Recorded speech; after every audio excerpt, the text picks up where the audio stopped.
ಸ್ನೇಹಿತರೆ, ಗೃಹಲಕ್ಷ್ಮಿ ಯೋಜನೆ ಹಣ ಎಷ್ಟು ದಿನ ಹಣ ಜಮಾ ಆಗ್ತಿತ್ತು, ಆ ಒಂದು ಹಣದಲ್ಲಿ ಗೃಹಲಕ್ಷ್ಮಿ ಯೋಜನೆ ಹಣದಲ್ಲಿ ಹೊಸ ಬದಲಾವಣೆ ಆಗ್ತಾ ಇರುವಂಥದ್ದು. ಇದೊಂದು ಬದಲಾವಣೆ, ಬದಲಾವಣೆ ಆಗಿದೆ ಅನ್ನುವಂಥದ್ದನ್ನು ಈ ಒಂದು ವಿಡಿಯೋದಲ್ಲಿ ತಿಳಿಸ್ಕೊಡುತ್ತೇನೆ. ಇದು ಸರ್ಕಾರದ ಕಡೆಯಿಂದ ಅಫಿಷಿಯಲ್ ಆಗಿ ಬಂದಿರುವಂಥ ಅಪ್ಡೇಟ್. ಇದು ಒಂದು ದೊಡ್ಡ ಬದಲಾವಣೆ ಅಂತಾನೆ ಹೇಳ್ಬೋದು.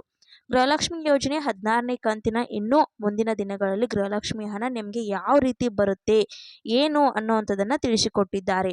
ವಿಡಿಯೋನ ಇಲ್ಲಿ ಕೂಡ ಸ್ಕಿಪ್ ಮಾಡದೆ ಕೊನೆವರೆಗೂ ನೋಡ್ತಾ ಹೋಗಿ. ಹಾಗೆ ನಮ್ಮ ಚಾನಲ್ನ ಇನ್ನೂ ಯಾರು ಸಬ್ಸ್ಕ್ರೈಬ್ ಮಾಡಿಕೊಂಡಿಲ್ಲ, ಸಬ್ಸ್ಕ್ರೈಬ್ ಮಾಡಿಕೊಂಡು ವಿಡಿಯೋಗೆ ಲೈಕ್ ಕೊಟ್ಬಿಟ್ಟೇನೆ ವಿಡಿಯೋ ನೋಡೋಕ್ಕೆ ಸ್ಟಾರ್ಟ್ ಮಾಡಿ. ಸ್ನೇಹಿತರೆ, 2-3 ತಿಂಗಳಿಂದ ಗೃಹಲಕ್ಷ್ಮಿ ಯೋಜನೆ ಹಣ ಫಲಾನುಭವಿಗಳ ಖಾತೆಗೆ ಪಾವತಿಯಾಗಿಲ್ಲ. ಹೇಗೆ ತಡವಾಗಿರಬಹುದು ಎಂಬ ಕುರಿತು ವ್ಯಾಪಕವಾಗಿ ಚರ್ಚೆ ಆಗ್ತಾನೇ ಇದೆ.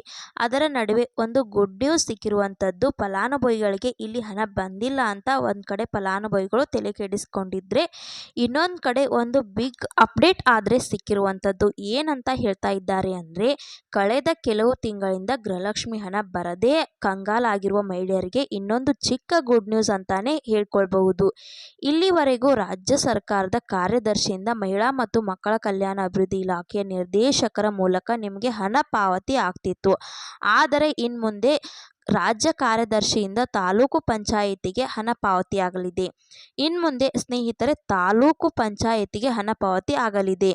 ತಾಲೂಕು ಪಂಚಾಯಿತಿಯಿಂದ ನೇರವಾಗಿ ಫಲಾನುಭವಿಗಳ ಖಾತೆಗಳಿಗೆ ಹಣ ಬಂದು ಜಮಾ ಆಗುತ್ತಂತೆ ಹೇಳ್ತಾ ಇದ್ದಾರೆ.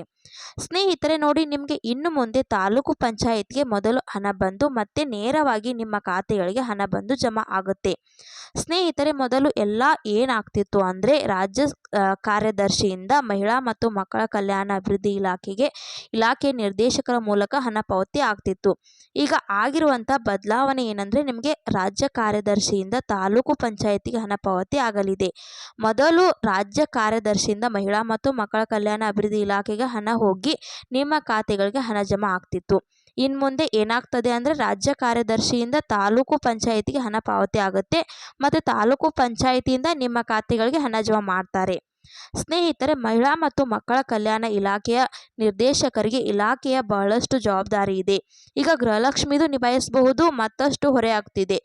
ಈ ಹೊರೆ ತಪ್ಪಿಸಲು ಬದಲಾವಣೆ ಮಾಡಲು ಇಲಾಖೆ ಮುಂದಾಗಿದೆ ಎಂದು ಹೇಳಲಾಗ್ತದೆ. ಸ್ನೇಹಿತರೆ, ಈಗಾಗಲೇ ರಾಜ್ಯ ಸರ್ಕಾರವು 3 ತಿಂಗಳಿಂದ ಗೃಹಲಕ್ಷ್ಮಿ ಯೋಜನೆ ಹಣ ಪಾವತಿ ಮಾಡಿಲ್ಲ. ಈಗ ಹಣ ಪಾವತಿ ಕಾರ್ಯವಿಧಾನದಲ್ಲಿ ಬದಲಾವಣೆ ಮಾಡಲು ಮುಂದಾಗಿರುವಂಥದ್ದು. ಇದರಲ್ಲಿ ಬದಲಾವಣೆ ಮಾಡೋದಕ್ಕಾದರೆ ಮುಂದಾಗಿರುವಂಥದ್ದು. ಸ್ನೇಹಿತರೆ, ಈ ವಿಚಾರದ ಬಗ್ಗೆ ಈ ಇಲಾಖೆ ಹಂತದಲ್ಲಿ ಚರ್ಚೆ ನಡೀತಾ ಇರುವಂಥದ್ದು. ನೋಡಿ, ಈಗ ಸಚಿವೆ ಅಂತ ನಮ್ಮ ಒಂದು ಲಕ್ಷ್ಮೀ ಹೆಬ್ಬಾಳ್ಕರ್ ಅವರು ಆರೋಗ್ಯ ಸ್ಥಿತಿ ಸುಧಾರಣೆ ಆದರೆ ಬಳಿಕ ಅಧಿಕೃತ ಆದೇಶ ಪ್ರಕರಣ ಮಾಡುತ್ತಾರಂತೆ. ಈಗ ಇಲ್ಲಿ ಲಕ್ಷ್ಮೀ ಹೆಬ್ಬಾಳ್ಕರ್ ಅವರು ಒಂದು ಆರೋಗ್ಯ ಸ್ಥಿತಿ ಸುಧಾರಣೆ ಆದ ತಕ್ಷಣ ಇದರ ಕುರಿತು ಅಧಿಕೃತ ಘೋಷಣೆ ಆದರೆ ಮಾಡಲಿದ್ದಾರೆ. ಸ್ನೇಹಿತರೆ, ರಾಜ್ಯ ಸರ್ಕಾರದಲ್ಲಿ ಅಭಿವೃದ್ಧಿ ಕೆಲಸಗಳಿಗೆ ಹಣದ ಕೊರತೆ ಆಗಿರುವಂಥದ್ದು ಎಂದು ಶಾಸಕರೇ ಮಾತನಾಡಿಕೊಳ್ಳುತ್ತಿದ್ದಾರೆ. ಈಗ ಗೃಹಲಕ್ಷ್ಮಿ ಕಂತು ಪಾವತಿಗೂ ಹಣದ ಕೊರತೆ ಉಂಟಾಗಿರುವಂಥದ್ದು. ಹೀಗಾಗಿ 3 ಕಂತು ಪಾವತಿ ಮಾಡಿಲ್ಲ ಎಂದು ಮಹಿಳೆಯರು ಮಾತನಾಡ್ತಿದ್ದಾರೆ. ನೀವೆಲ್ಲರೂ ನೋಡಬಹುದು ನ್ಯೂಸ್ಗಳಲ್ಲಿ, ಹಾಗೆ ಮಾಧ್ಯಮದವರುಗಳಲ್ಲಿ ಮಾತನಾಡ್ತಾ ಇರುವಂಥದ್ದು.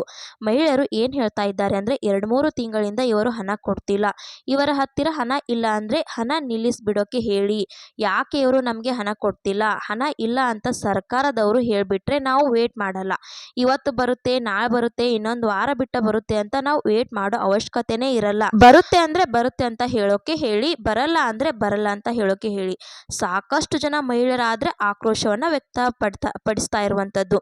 ಇಲ್ಲಿ ತಾಲೂಕು ಪಂಚಾಯಿತಿಯಿಂದ ಹಣ ಬಿಡುಗಡೆ ಆದ್ರೆ ಇದು ಅಕ್ರಮಕ್ಕೆ ಕಾರಣವಾಗಬಹುದು ಎಂಬ ಮಾತುಗಳು ಕೂಡ ಇಲ್ಲಿ ಕೇಳಿಬರುತ್ತಿದೆ. ನೋಡೋಣ ಈಗ ಅಧಿಕೃತವಾಗಿ ಏನು ಘೋಷಣೆ ಮಾಡ್ತಾರಂತೆ.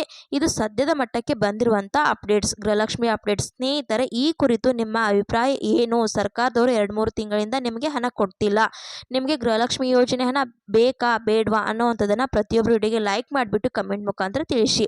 ಹಾಗೆ ಈ ರೀತಿಯ ಅಂತ ಗೃಹಲಕ್ಷ್ಮಿ ಬಗ್ಗೆ ಅಪ್ಡೇಟ್ಸ್ ಬಂದಿತ್ತು, ತಿಳಿಸ್ಕೊಡೋಣ ಅಂತ ವಿಡಿಯೋ ಮಾಡಿದ್ದೆ. ವಿಡಿಯೋ ಇಷ್ಟ ಆದರೆ ಲೈಕ್ ಮಾಡಿ, ಶೇರ್ ಮಾಡಿ, ಸಬ್ಸ್ಕ್ರೈಬ್ ಮಾಡಿ ಅಂತ ಹೇಳ್ತಾ ಮತ್ತೆ ಮುಂದಿನ ಮಾಹಿತಿಯೊಂದಿಗೆ ಸಿಗೋಣ. ಅಲ್ಲಿ ತನಕ bye bye, take care friends.